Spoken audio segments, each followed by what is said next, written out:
Добар ден, почнува дневникот на Канал Плюс во 16:30 часот. Информации за денешните случувања гледате веднаш по најавата на темите на денот.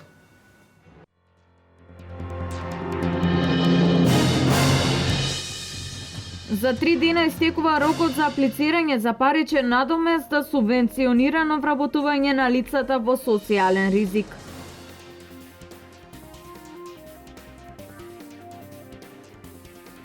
Дали и на кој начин општините може да се задолжуваат со продажба на обврзници? Општина Штип и Економскиот факултет на Универзитетот Гоце Делчев со заеднички проект за овој вид финансирање на општините.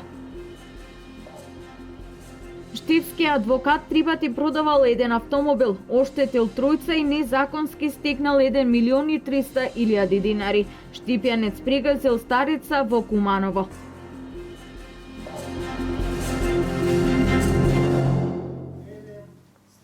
За 3 дена истекува рокот за аплицирање за условен паричен надомест за субвенционирано вработување. Ова активна мерка е насочена кон вработување пред се на лицата во социјален ризик и деца без родители.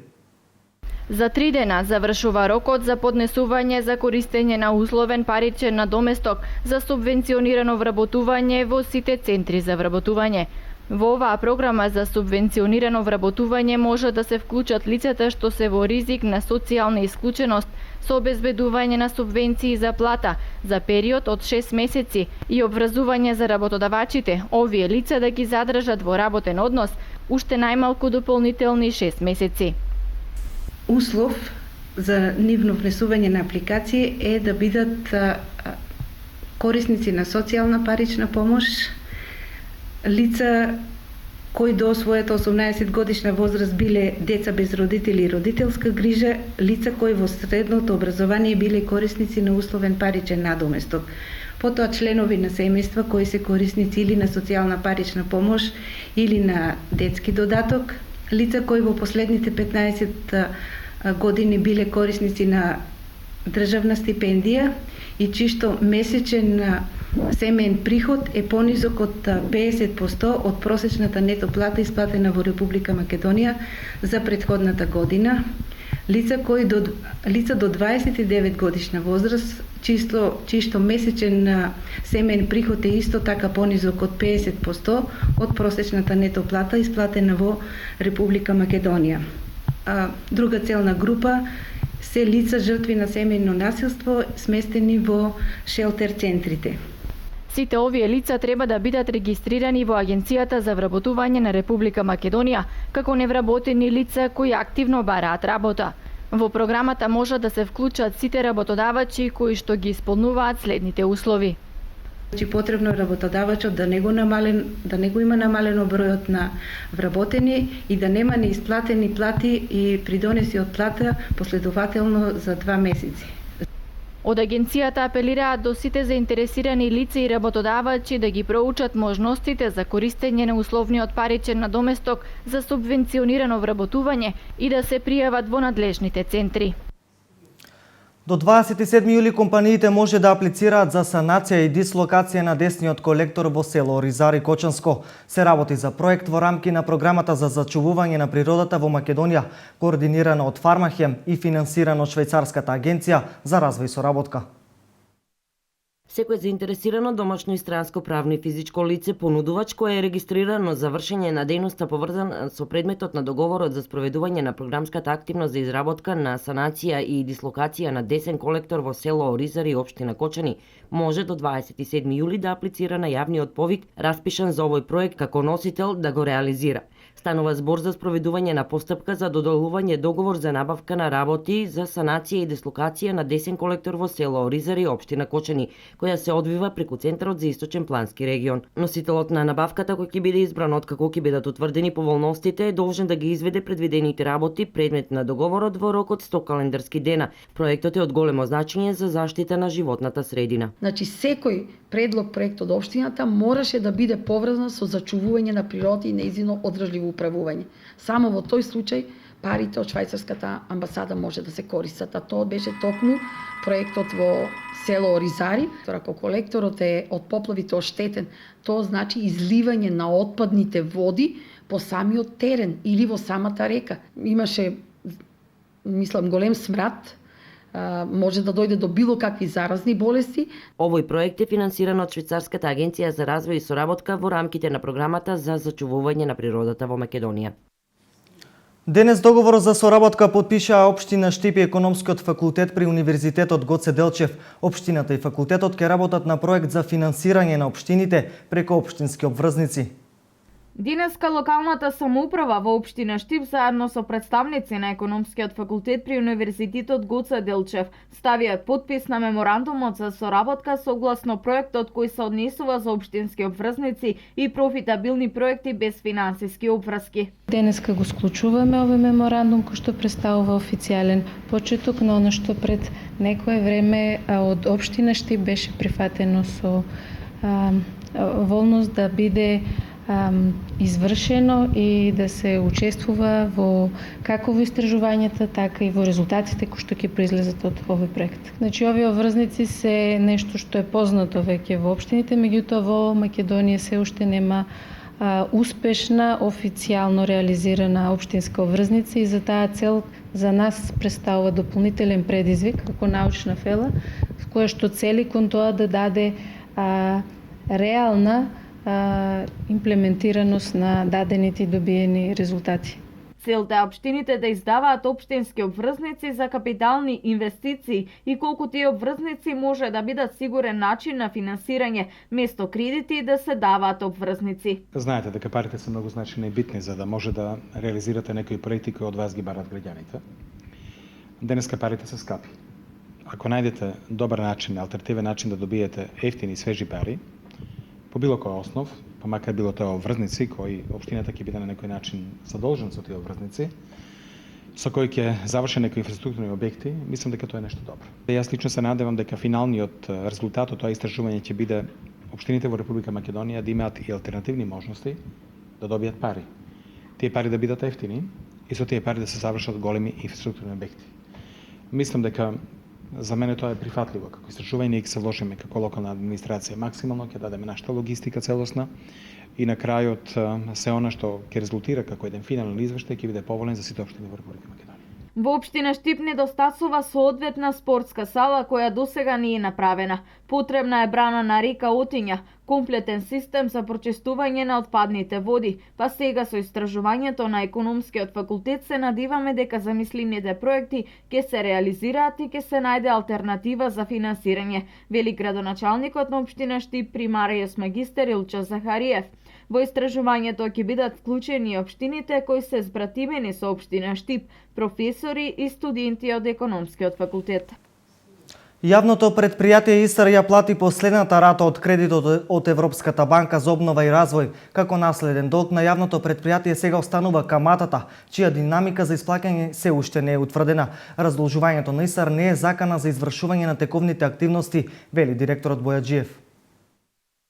Штипското јавно предпријатие ИСАР денес ја исплати последната рата од кредитот од Европската банка за обнова и развој, наследен од поранешните раководства и неплаќан со години. Последната рата изнесуваше 8 милиони денари, ние успеавме, ги заштедивме овие пари, денес доспеа ратата утрово и денес ја плативме ратата. Ова е последна рата од кредитот, останува уште каматата, значи тоа за некој што не плаќал во минатото, преговараме за каматата на начинот како ќе ја платиме и кои ќе бидат условите за плаќање. Останува за плаќање каматата во висина од околу 1,5 милион евра. Наследените долгови не ги доведуваат во прашање ниту тековните проекти на ова јавно предпријатие, ниту платите на вработените, вели директорот на ИСАР. Ова нема да го поремети, значи примањето на личниот доход на вработените во јавното предпријатие ИСАР, тие својата плата ќе ја добиваат на први, нема да го поремети нашите проекти кои што ги имаме зацртано заедно со градоначалникот до крај да ги истераме и нема да поремети плаќањето на електричната енергија која е 4 милиони денара месечно на јавното предпријатие ИСАР. Инаку досега се исплатени околу 80 милиони денари од вкупниот долг на Министерството за финансии, односно ЕБОР. Тежок период за овошките и лозијата. Сушата на истокот со децении прави проблеми кај овошните дрвца и лозијата. На удар на екстремно високите температури се сушите, се јаболките, крушите и оревите. Сушниот период во Штипскиот регион се репризира речиси една деценија наназад. Екстремните температури, освен за луѓето, се опасни за растителниот свет, посебно за оние видови од кои човекот очекува плодови. Тоа се овошките и лозовите насади. Меѓутоа и кај нив едни се поотпорни, други помалку. Може да кажа за Штипска поиздржливи, може да се каже товошки се, значи бадемот, црешата тука и кајсијата. Значи тука црешата калемена на горупла, тоа е дива подлука која е стварно многу отпорна на сушата и која даде многу резултати од пракса и секаде каде што има врштани калемена група, значи има одличен резултат. Круши на горници, баш на горници е исто така издржлива, исто така тука бадемот, исто бадемот калемен на самоник бадем, значи див бадем, исто така издржлива и кајсијата може да се калеми на зерзелија која има секаде. Повеќето од овоштарите знаат дека овошките се штедливи корисници на кореновата влага од почвата, но доколку сушата потрае подолго, се јавуваат следните симптоми. Симптомите на дека нема влага е појава на жолтиникави лисја. Доколку гледате самата вошка е весела добре, појава на прореденост на жолтиников лисја е први симптоми дека е влагата во почвата, достапната влага во почва е намалена. Во едни вакви услови се постава прашањето кое количество вода може да ги спаси овошките од целосно угинување. Доколку има наводнување, треба се да интервенира, значи зависно и од самото вошка, значи секоја вошка има различна заливна норма, различно бара вода, значи да речеме јабуките, крушите барат значи поголема заливна норма, значи тука некаде може да 50 литри на дрвце може да кажеме, заливна норма тоа и тоа треба континуирано да биде да речеме може би тука на месец дена да биде, зависно од временските услови. Еден од условите за да се задржи таа влагата, значи каде што нема, нели, збореме за овоштаници без наводнување, е плитка обработка на почвата. Во последно време и кај нас, слично како во развиениот свет, почна да се применува системот за наводнување капка по капка, кој се покажа како најефикасен во долгите лета. Меѓутоа, природните појави се непредвидливи, па на водата како на скапоцен дар од природата ќе мора да посветиме поголемо внимание. Во преден план тука се компензационите акумулации во кои ќе се акумулира вода во периодот на врнежи, а потоа ќе се користи кога за тоа ќе има потреба. СВР поднесе 3 кривични пријави против штипски адвокат со иницијали НН поради сомнение дека сторил оштетување, туги права и измама. 3 пати го продал својот автомобил и заработил 1.340.000 денари. 3 кривични пријави против познат штипски адвокат НН, 42 години, поднесе секторот за внатрешни работи Штип до основното јавно обвинителство. Собствениот автомобил марка Голф го продал на 2 лица од Штип со склучени договори за купопродажба на истото возило на 9.9 и 22.10.2014 година, но без при тоа да биде извршена промена на податоците во сообраќајната дозвола. Сектор за внатрешни работи Штип до основното јавно обвинителство поднесе 3 кривични пријави против познат штипски адвокат НН 42 годишен поради постоење на основа на сомнение дека сторил 2 кривични дела оштетување туги права и кривично дело измама.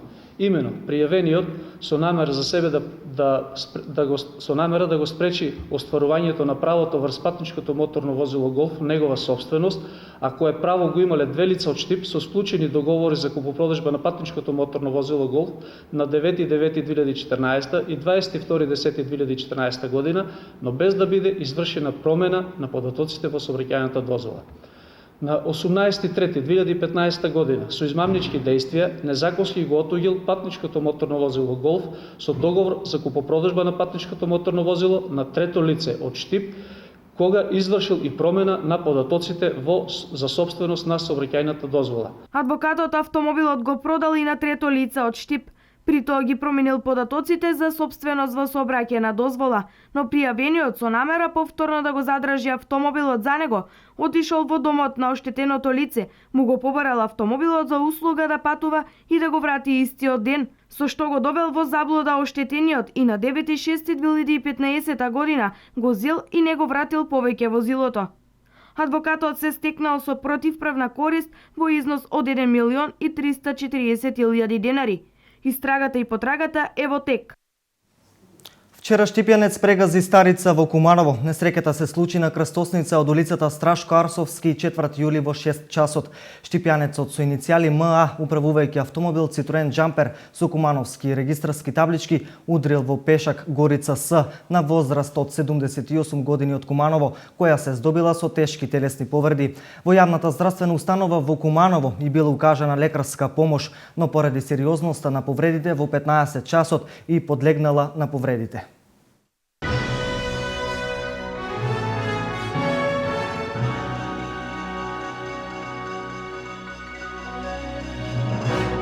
Како дел од програмата за одбележување на Штипско културно лето 2015, вечерва во Дом на млади ќе се одржи театарска представа "Излегов да се прошетам" на Отец Пимен. Представата ќе започне во 21 часот. На 30-тото издание на фестивалот Актерот на Европа, што се одржа во Ресен, оваа представа освои Гран При од публиката како најдобра представа.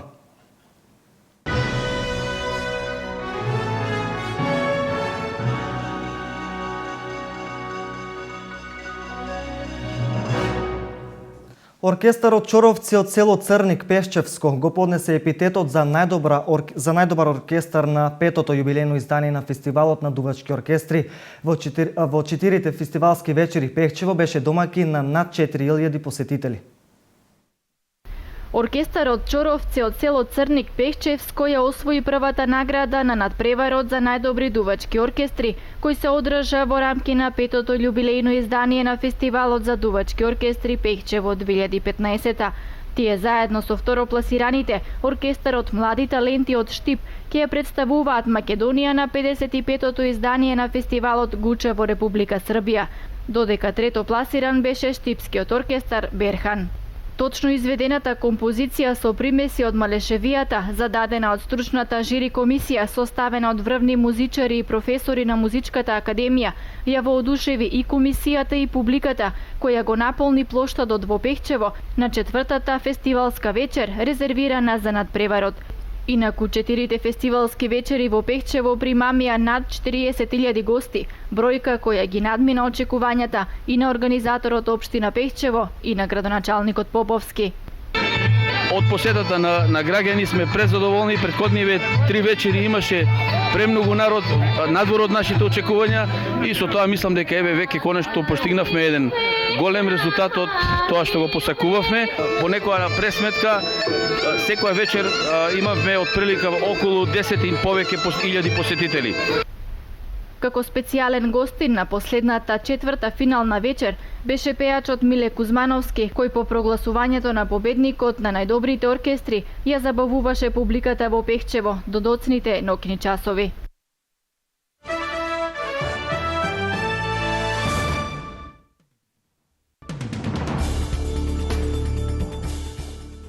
Унгарски војници започнале да ја подигнуваат контроверзната ограда на границата со Србија за да се спречат мигрантите да влегуваат во Унгарија. Унгарија е во Шенген зоната, што значи дека ако мигрантите влезат во таа земја, можат слободно да се движат во другите земји кои се дел од Шенген зоната. Од почетокот на годинава во Унгарија се регистрирани над 78.000 мигранти кои илегално ја минале границата. Силите за безбедност во Мароко ликвидираа терористичка група од 7 луѓе поврзани со екстремистичката исламска држава. Нивниот лидер бил џихадист кој одлежал во затвор заради врски со Ал-Каеда во Ирак. Операцијата ја извршило Централното биро за судска истрага формирано во март оваа година за борба со криминал и терористички закани. САД планираат оваа есен да започнат со обука на украински војници откако заврши првата програма за подготовка на безбедносни сили на Украинското министерство за внатрешни работи. Обуката ќе се состои од тактички вештини, техники за заштита на животот на војниците и операции во многу тешки услови. Најмалку 27 лица загинаа, 29 се повредени денеска во Стампедо, кое е предизвикано од верници за време на хиндуверскиот фестивал на капењето во јужниот дел на Индија. Инцидентот се случил при обид на верниците да си ги земат своите чевли кои во метежот паднале во светата река Годавари. По 18-дневни интензивни и повремено тензични преговори, светските сили и Иран денеска постигнаа историски договор за ограничување на иранската нуклеарна програма. Договорот ќе го спречи Иран да произведе доволно материјал за нуклеарно оружје уште најмалку 10 години и наметнува нови услови за контрола на иранските нуклеарни објекти, вклучително и на воените.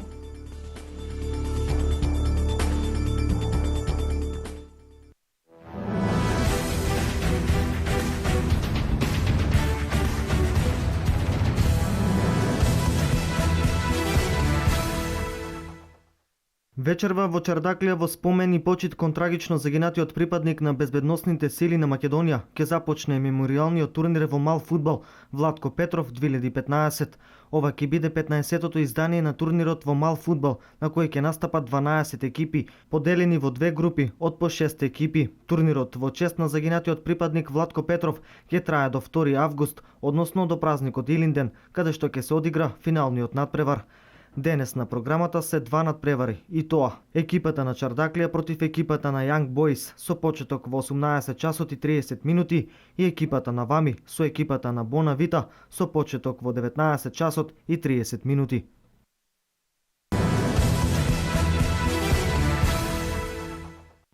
Лицата кои рекреативно спортуваат од следниот месец ќе може да направат бесплатен преглед на спортска медицина, соопшти министерот за здравство Никола Тодоров.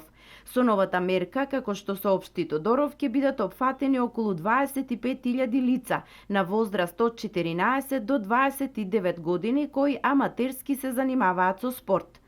Во основниот пакет на прегледи спаѓа ЕКГ преглед, хематолошки и уринарен статус, основна крвна слика, мерење на масното ткиво, мускулната и коскената маса. Според Тодоров, спортските прегледи имаат цел да им дадат препораки на лицата кои спортуваат во однос на исхраната, како и за начинот и за интензитетот со кој треба да се одвива тренингот. Статистичките податоци на Институтот за јавно здравје во Македонија укажуваат дека 60,5% од машката популација и 47,8% од женската популација на возраст над 20 години имаат зголемена телесна тежина, што е последица на нередовната физичка активност. Според податоците од Мој термин, во изминатите 6 месеци били извршени вкупно 8.199 прегледи на спортска медицина со упат, а половина од нив, односно 3.911 лица, биле на возраст од 14 до 29 години. Во најголем дел станува збор за лица кои професионално тренираат или тренираат во некој од спортските клубови во државата, истакна министерот Тодоров. Тодоров истакна дека со отворањето на спортските сали во изминатиот период се зголеми интересот за рекреативните спортски активности и дека очекува оваа мерка на Министерството да им овозможи на младите спортски рекреативци да го заштитат и подобрат своето здравје.